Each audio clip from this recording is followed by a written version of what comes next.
ऐसे में आसक्ति होने के कारण अगर 500 का नोट हाथ से कहीं गिर गया, जेब से कहीं गिर गया, तो मिलते समय तो बड़ी गुदगुदी थी, बहुत आनंद आता था, लेकिन जब गिर गया, खो गया, तो देखो बेचैनी की तलाश करो अंतर में।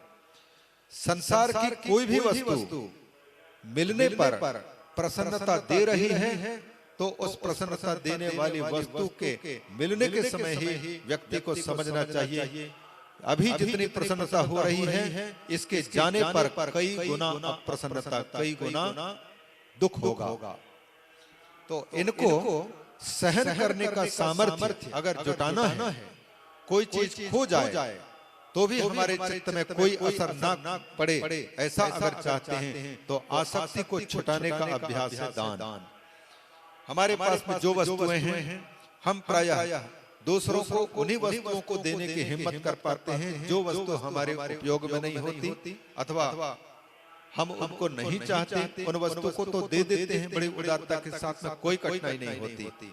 लेकिन जो वस्तु प्रिय होती है और हमारे उपयोग की होती है, उसमें आसक्ति ज्यादा होती है। अभ्यास है और आसक्ति छूटती है, चित्त में फिर हल्कापन आता है, पवित्रता होती है। जो लोग संस्कृत भाषा के ज्ञाता हैं, उन लोगों को दान शब्द का अर्थ आसानी से समझ में आ सकता है। दान शब्द जो बनता है, ये दा धातु देने के अर्थ में आता है, और एक धातु और है, ये दईप लवने काटना के अर्थ में। जो वस्तु देने पर हमारी आसक्ति को काट दे, ऐसी वस्तु को और ऐसी क्रिया को दान कहते हैं। और दान का मतलब है पहले मेरा, मेरे, मेरी, यह जो व्यवहार होता था जिस वस्तु में, अब मेरा, मेरा, मेरी ये कहने का अवसर ना आए। ये कब ऐसी स्थिति हो सकती जब उसको हम किसी के हाथ में समर्पित कर दिए। अब मैं वो मेरा, मेरी, मेरा नहीं कह सकते। अब जिसके पास में गया, उस व्यक्ति के द्वारा ये कहा जाएगा, ये मेरा चश्मा है, ये मेरा मकान है, ये मेरी पत्नी है, ये मेरा घर है, ये मेरा कार, मेरी कार, मेरा, मेरे, मेरी, मेरे पास में पहले था, उस मेरा, मेरी, मेरे को हमने त्याग किया और दूसरे के द्वारा मेरा, मेरी की स्थापना की। इसको संस्कृत में कहा जाता है स्वस्वत्व निवृत्ति पूर्वक परस्वत्वोत्पादनम।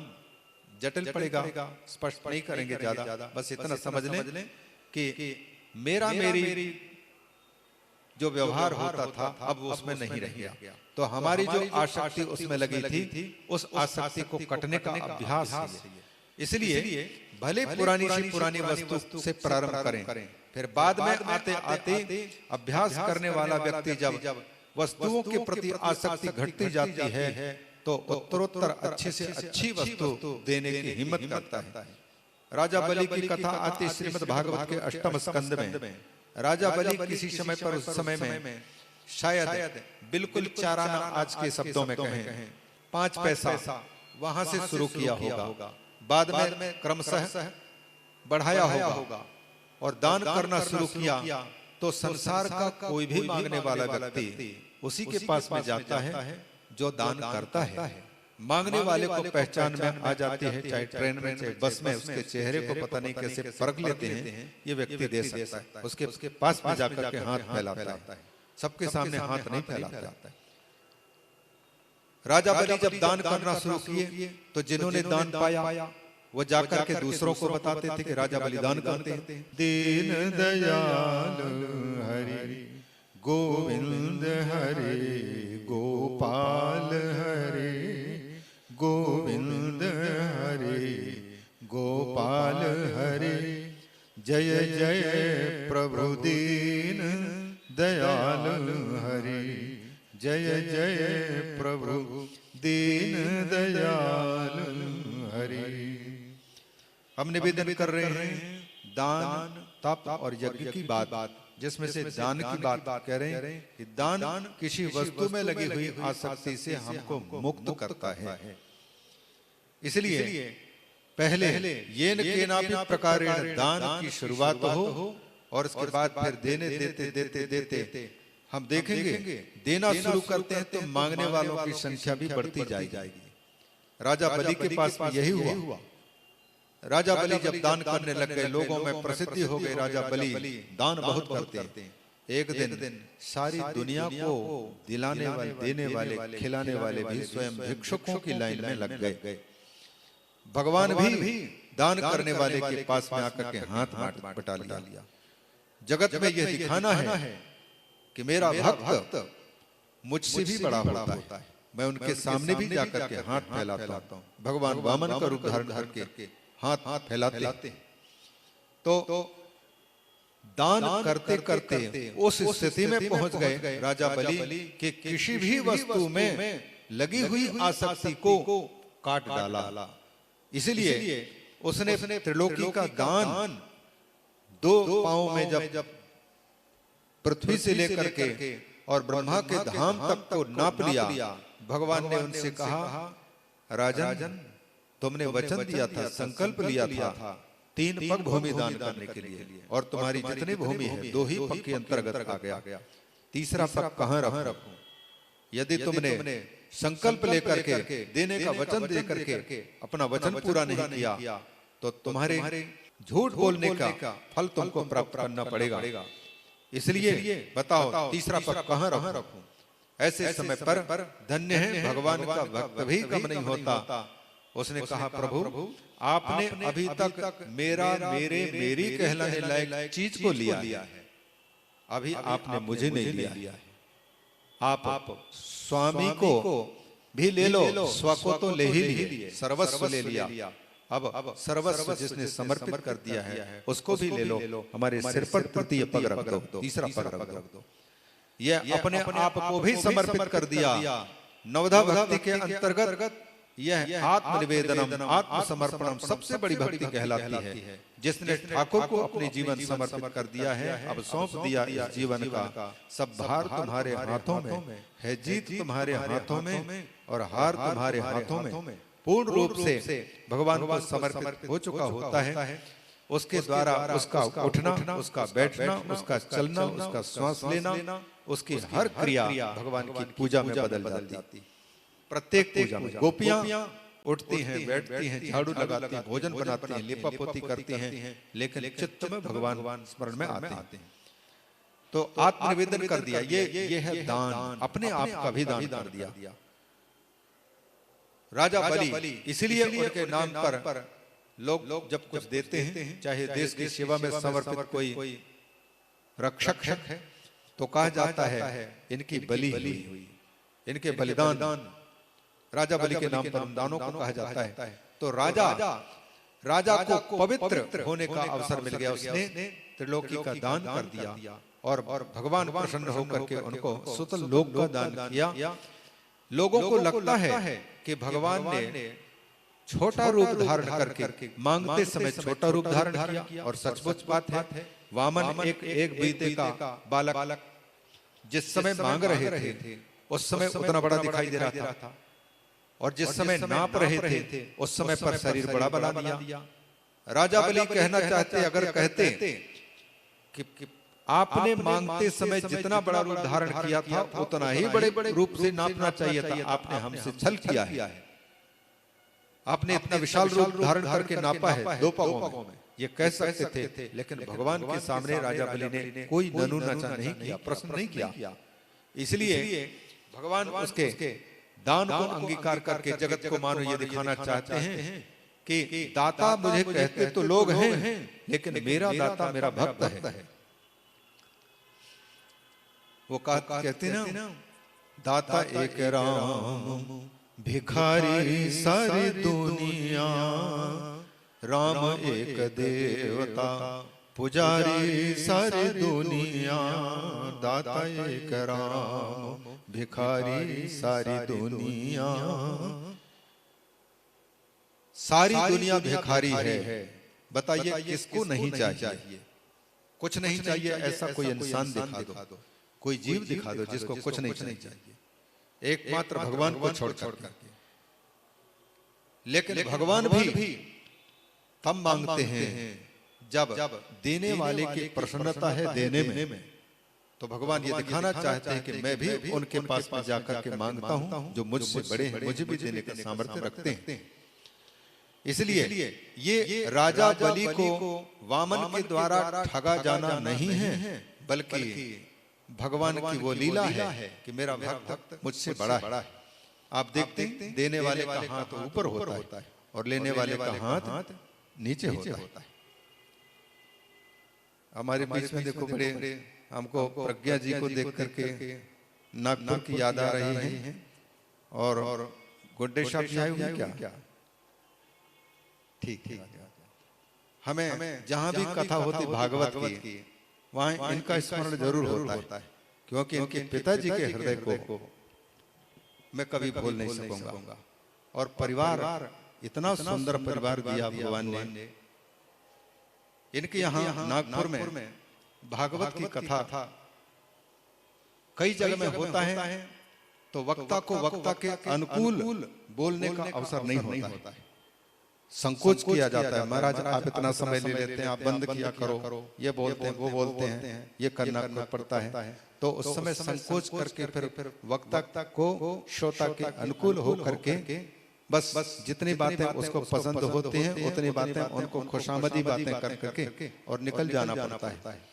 पर वहां जब बंबई में कथा चल रही थी, ये गुरु गंगेश्वर वेद धाम में गुरु पूर्णिमा के अवसर पर इनके पिताजी आए थे और दीदी भी आई थी, बंबई में रहती हैं जो उस समय, और हमारे गुड्डे जी भी। उन्होंने जो कहा महाराज हमको कथा सुननी है, और कथा सुनने के प्रसंग में उन्होंने जो बात कहा हमको केवल कथा सुननी, ये बात बहुत कम कह पाते हैं। संगीत के प्रेमी होना बहुत अच्छी है, लेकिन संगीत के कारण कहीं भगवान की कथा गौण न हो जाए और संगीत मुख्य न हो जाए। आजकल की कथाओं में वैसे कहना न चाहिए, क्योंकि लोगों को लगेगा कि यह दूसरों की निंदा है, लेकिन यथार्थ बात यह है कथा प्रधान है, संगीत उसमें चटनी की भांति या अचार की भांति है। पर हम लोग तो भोजन की भांति संगीत को बना देते हैं और चटनी की भांति उसको गौण करके रख देते हैं। अब ऐसी कथा हमारी व्यथा को कैसे दूर कर पाएगी? 50 बार कथाएं होती हैं, पर न तो वक्ता को शुद्ध होने का अवसर आता है, न श्रोता को शुद्ध होने का अवसर आता है। जब संपूर्ण श्रीमद् भागवत का उपदेश किया था नारद जी को, तो नारद जी को ब्रह्मा जी ने कहा था कि बेटा मैंने नारायण के मुख से, जो अभी चतुश्लोक की भागवत सुनने वाले हैं, उसको सुनकर के कहा कि मैंने आपको विस्तार से भागवत की कथा सुनाई, अब तुमको भगवान की कीर्ति, भगवान के गुणों को लोगों को सुनाना है, भगवान को प्रिय बनाने वाली कथा सुनाने हैं। और ऐसे सुनाना कि सुनने वाले का चित्त या तो भगवान में बैठ जाए या तो फिर भगवान श्रोता के चित्त में बैठ जाए। यथा भगवती हरौ नृणाम भक्तिर भविष्यति इति संकल्प वर्णय। ऐसा संकल्प लेकर के वर्णन करो कि हमारा उद्देश्य है येन केनापि प्रकारेण सुनने वाले के कान के माध्यम से शब्द बनकर के ठाकुर अंदर में प्रवेश करें और हृदय में विराजमान जो स्वयं है सर्वस्व चाहम हृदय सन्निविष्टा, सबके हृदय में बैठे हुए हैं, वो अंदर वाला जाग जाए, अंदर वाले को लगने लग जाए। नित्य निरंतर विद्यमान होते हुए ठाकुर की अनुभूति नहीं हो रही। जब यह शब्द बन करके भगवान प्रवेश करते हैं अंतर में, जब स्थान बना लेते हैं, तब अनुभव में आता है ठाकुर की उपस्थिति नित्य निरंतर है। और यह विश्वास होता है कि हमारे साथ साथ चल रहे हैं ठाकुर, इसलिए सब कुछ देख रहे हैं, मेरी सारी जानकारी ले रहे हैं। जब इस प्रकार का भाव उत्पन्न होता है, इसको कहा जाता है सख्य भाव, सखा। हमेशा 8 प्रकार 9 प्रकार की भक्तियों में से एक भक्ति है सख्य भक्ति। मतलब ये मानना कि मेरे साथ में सखा बनकर के नित्य निरंतर भगवान विराजमान है। क्योंकि इस शरीर में 2 पक्षी सखा बनकर के रह ही रहे हैं, एक हंस एक परमहंस। द्वा सुपर्णा सयुजा सखाया समानम वृक्षम परिशस्त्र जाते स्वाद्वत्ति पिप्पलम स्वादु अत्ति अनशनन अन्य अभिचाकशीति। एक हंस रूप पक्षी अपने किए हुए कर्मों का फल सुख और दुख भोग रहा है, और दूसरा पक्षी परमहंस वो केवल देख रहा है। जो भोजन कर रहा है वो दुखी है, जो भोजन किए बिना केवल तटस्थ है वो मस्त है, खुश है। तो इस शरीर में है विद्यमान निरंतर। तो ये ठाकुर जो अंतर में बैठे हुए हैं उसको जगाने के लिए ये शब्द बन करके स्वयं ही ठाकुर वक्ता के मुख से कान में पढ़ करके अंदर प्रवेश करते हैं। लेकिन वक्ता भगवान की कथा कहे तो, और वक्ता स्वयं ठाकुर को अंतर में विराजमान मान करके और श्रोता के चित्त में विराजमान है, इस बात को बिना भूले जब वर्णन करता है, सुनाता है, तब जाकर के ये कान के माध्यम से धीरे धीरे अंदर में जाकर के पहले तो सफाई करता है। हमने बताया था एक कुत्ते की बात, कुत्ता भी जहाँ बैठता है तो पूंछ से झाड़ करके बैठता है, पांव से झाड़ करके बैठता है। हम लोग भी चाहते हैं कि साफ सुथरी जगह पर बैठे, गंदगी जहाँ पर होती वहां पर बैठने की इच्छा नहीं होती। तो फिर हम जो अत्यंत पवित्र हैं भगवान, और भगवान का नाम मधुरम मधुरेभ्योऽपि पावनेभ्योऽपि पावनम मंगलम मंगलेभ्योऽपि हरेर नामैव केवलम। भगवान पवित्र और भगवान का नाम, भगवान की कथा पवित्र है। जब पहले अंतर में प्रवेश कर जाए तो पवित्र कर देती है।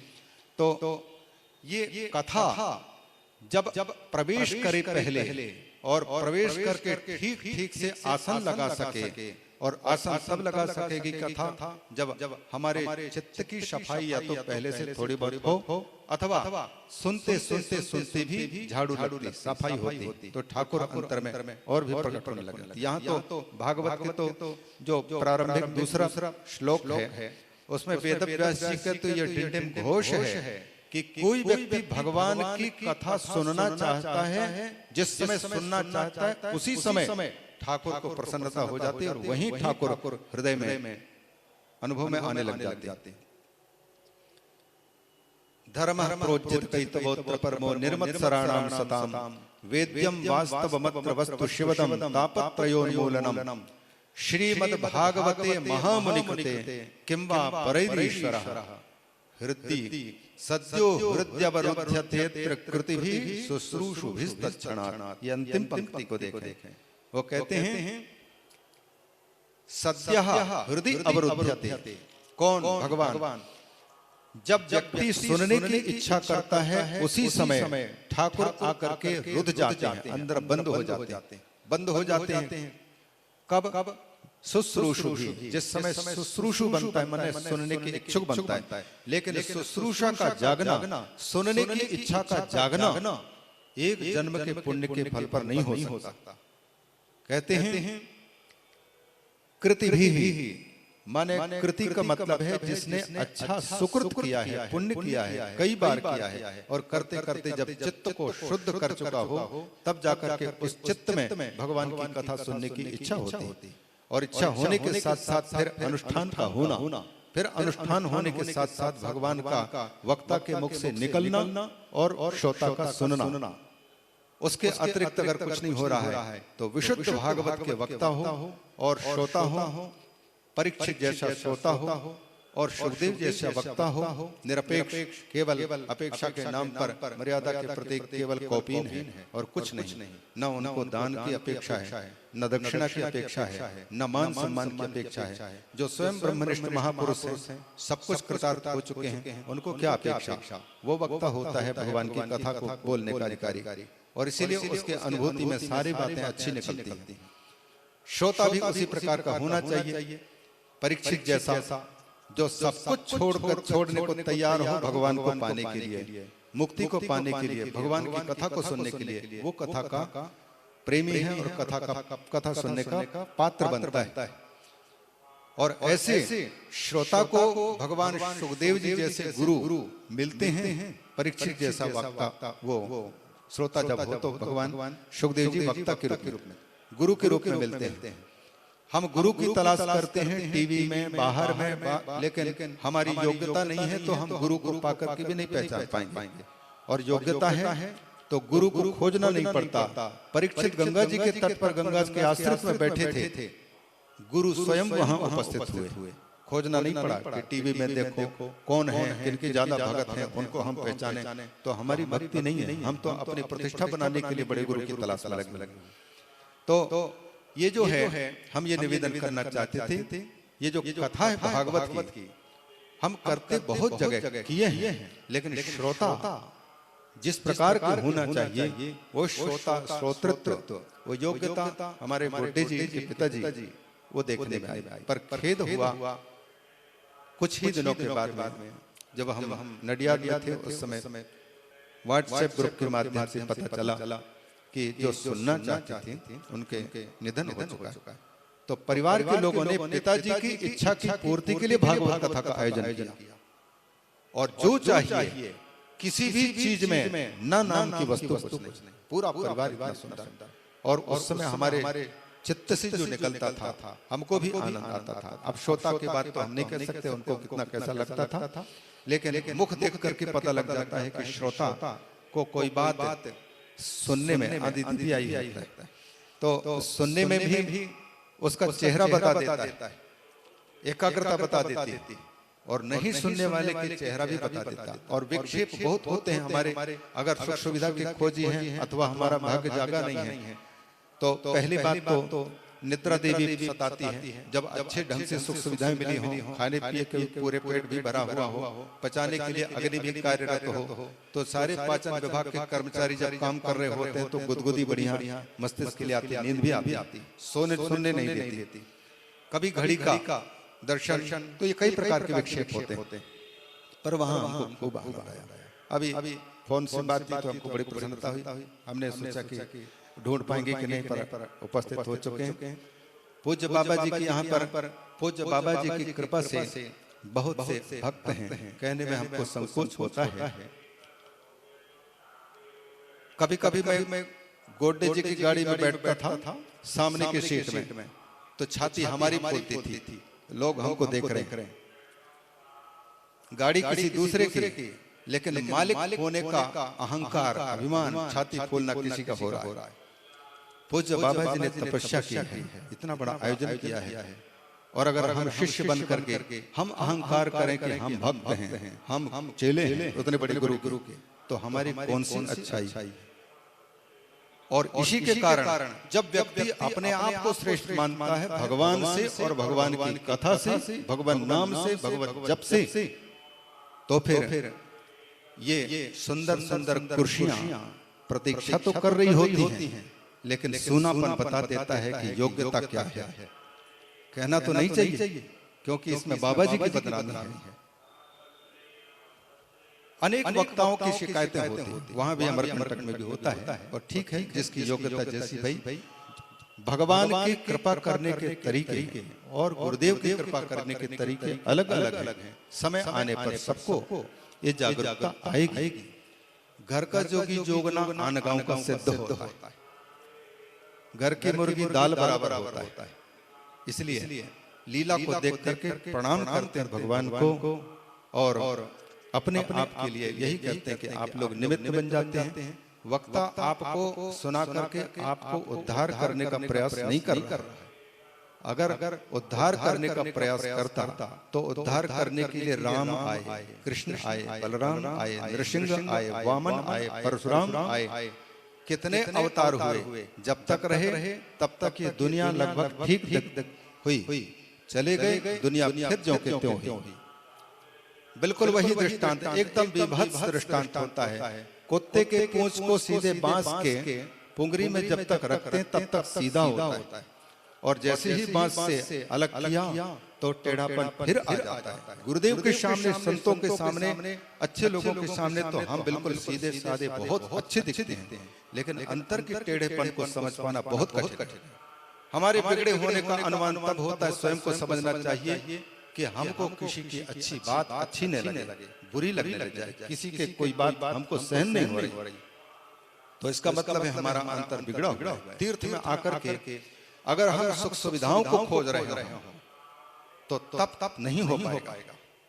बाबा जी ने तो कितने सुंदर व्यवस्था कर रखी है, और भक्तों ने, जिन लोगों ने अपना हाथ बटाया है, उन लोगों को पुण्य प्राप्त हो रहा है। जिनके पास पुण्य है उनके पुण्य उनके झोली में जा रहे हैं, और जिनके पास नहीं है तो या तो वो भजन करें, साधना करें, डुबकी लगाएं, भगवान की कथा सुनकर के अंतर में प्रवेश कराएं और पवित्रता की अनुभूति करें, तब तो उन आयोजकों का आयोजन करना भी, उनका धन भी सार्थक हो सकता है, वरना हम पर उत्तरोत्तर ऋण ही चढ़ता जा रहा है। तो ये चर्चा आप देखो, भगवान की कथा है, इस कथा में हम पूरी बात कर दें उसको, प्रसंग चल रहा था तो प्रसंग वसात हमारे, क्योंकि यहाँ जो बात आई ना परीक्षित की कथा, आज भी बड़ी विडंबना वहां अखाड़े में भी कथाएं चल रही हैं। हम भी कथा किए, आज 6वां दिन था आचार्य श्री को सुनाने के उद्देश्य से। तो हम निवेदन ये बीच में जो अभी आखिरी में कर रहे थे कि दुनिया को सुधारने के लिए भगवान अवतार लिए, ठीक भी किया, और भगवान सुधार करके अपने स्वरूप को जब छिपा लिए तो क्या दुनिया सुधरी हुई जो कि त्यों ही दिखाई दे रही? तो दुनिया को सुधारा नहीं जा सकता। सुधारना होता है तो अपने को सुधारा जा सकता है। अगर हमारा हृदय सुधरा हुआ है तो संपूर्णम जगदेव नंदन वनम, हमारा चित्त पवित्र है, शुद्ध है, तो हर परिस्थिति सुख देने वाली लगती है। हमारा चित्त बिगड़ा हुआ है तो हमको अगर स्वर्ग मिल जाए तो स्वर्ग भी नरक लगेगा, सारे के सारे बेकार लगते।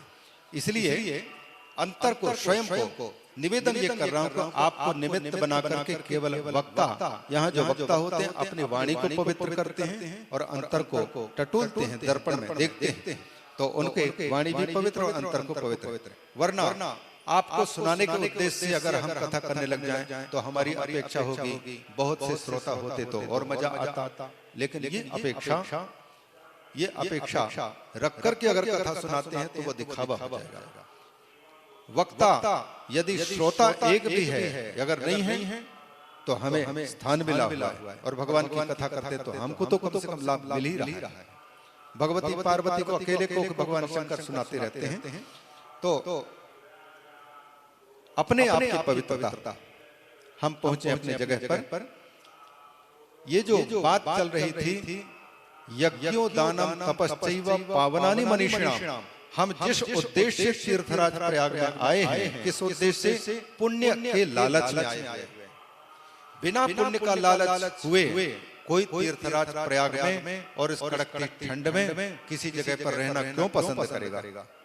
हर एक को है पूज्य बाबा जी की सन्निधि पाकर के, उनके दर्शन पाकर के, उनकी वाणी सुन करके, संतों का दर्शन करके, तीर्थराज में तीर्थों का दर्शन करके, मंदिरों का दर्शन करके, गंगा में स्नान करके हम पवित्र होंगे, शुद्ध होंगे, पवित्रता आएगी। ये लालच है, तभी तो आना हुआ है। तो इस पुण्य को पाने के लिए तपना भी पड़ेगा। तप हमारे चित्त को शुद्ध करता है। कैसे? जो वस्तु अभी दान की बात जो चल रही थी, तप जिनके पास में कुछ नहीं है, दान की वस्तु भी नहीं, यज्ञ भी नहीं है, वो तपें, लेकिन जिनके पास में कुछ है वो दान करके, और दान की बात में राजा बलि की बात आई थी। तो दान हमारी आसक्ति को काटता है। कैसे काटता है?